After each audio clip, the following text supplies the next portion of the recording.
Shigella ഭീതിയിൽ സംസ്ഥാനം. വയനാട് കോളിയാടി മാർ ബസേലിയോസ് സ്കൂളിൽ ഒരു കുട്ടിക്ക് കൂടി രോഗബാധ സ്ഥിരീകരിച്ചു.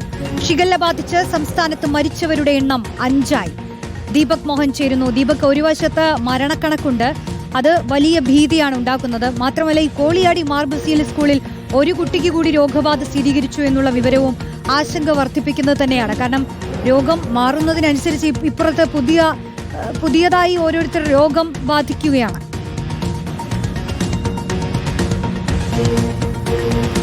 റോഷിനി, അതായത് രോഗപ്രതിരോധ പ്രവർത്തനങ്ങൾ ഊർജിതമാണ്, സ്ഥിതിഗതികൾ നിയന്ത്രണ വിധേയമാണ് എന്ന് ആരോഗ്യവകുപ്പ് പറയുമ്പോഴും ഇപ്പോൾ വരുന്ന കണക്കുകൾ ആശങ്കപ്പെടുത്തുന്നത് തന്നെയാണ്.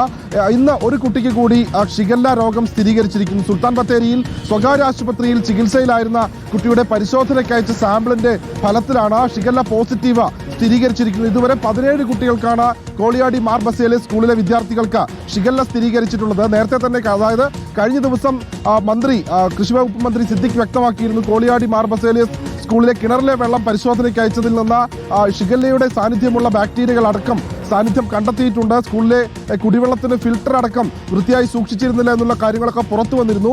ഏതായാലും ഇതുവരെ ആശുപത്രിയിൽ ചികിത്സ തേടിയത് 500-ലധികം ആളുകളാണ്. അതിൽ തന്നെ സുൽത്താൻ ബത്തേരിയിൽ സ്വകാര്യ ആശുപത്രിയിൽ ചികിത്സയിലായിരുന്ന ഒരു കുട്ടിക്ക് കൂടിയാണ് ഷിഗല്ല സ്ഥിരീകരിച്ചിരിക്കുന്നത്. ഇതുവരെ 17 പേർക്കാണ് ജില്ലയിൽ ഷിഗല്ല സ്ഥിരീകരിച്ചിട്ടുള്ളത്. ഏതായാലും ജില്ലയിൽ സ്പെഷ്യൽ ക്ലോറിനേഷൻ ഡ്രൈവുകളൊക്കെ തന്നെ വിപുലമായി തന്നെ നടക്കുന്നുണ്ട്. തട്ടുകടകൾ, ഹോട്ടലുകളിലൊക്കെ തന്നെ ഊർജിതമായ പരിശോധനകൾ നടക്കുന്നുണ്ടെങ്കിൽ ഇപ്പോൾ പുറത്തു വരുന്ന കണക്കുകൾ ആശങ്കപ്പെടുത്തുന്നതാണ്. നേരത്തെ തന്നെ ഈ ആരോഗ്യവകുപ്പിന്റെ ഭാഗത്ത് നിന്ന് വീഴ്ചകൾ ഉണ്ടായിരുന്നു എന്നുള്ള രീതിയിലേക്കുള്ള വിവാദങ്ങളൊക്കെ ഉയരുന്നുണ്ട്. അതിനിടയിലാണ് ഇത്തരത്തിൽ പുതിയതൊരു കണക്കുകൾ വന്നിട്ടുള്ളത്. ഏതായാലും ഇന്നലെ മാത്രം ആശുപത്രിയിൽ ചികിത്സ തേടിയത് 38ഓളം ആളുകളാണ്. നേരത്തെ തന്നെ ലക്ഷണങ്ങളുള്ള ആളുകൾക്ക് വേണ്ടിയുള്ള ഒരു പ്രത്യേക വാർഡുകളൊക്കെ തന്നെ സുൽത്താൻ ബത്തേരി താലൂക്ക് ആശുപത്രിയിൽ തുറന്നിട്ടുണ്ട്. 17 കുട്ടികൾ, അതായത് നേരത്തെ ചികിത്സയിലായിരുന്ന സുൽത്താൻ ബത്തേരി താലൂക്ക് ആശുപത്രിയിൽ ചികിത്സയിലായിരുന്ന 17 കുട്ടികൾക്കാണ് ഷിഗല്ല സ്ഥിരീകരിച്ചത്.